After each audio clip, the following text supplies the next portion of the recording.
জিব্রাইল ডেকে বললেন, ও জিব্রাইল, আমার পেয়ারা নবীকে স্পেশাল সারপ্রাইজ দিব, কিন্তু এই সারপ্রাইজের গিফটটা তোমার হাত দিয়ে আমি দিতে চাই না, তুমি দিয়ে আসলে হবে না। আমার পেয়ারা নবীকে দুনিয়া থেকে টান দিয়ে আমার আরশের উপরে নিয়ে আসো।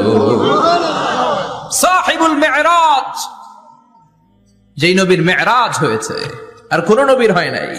এই মেরাজ করতে যে কত কাণ্ড, কত প্ল্যান প্রোগ্রাম, আল্লাহ টাইমের স্পিডকে আল্লাহ থামিয়ে দিলেন।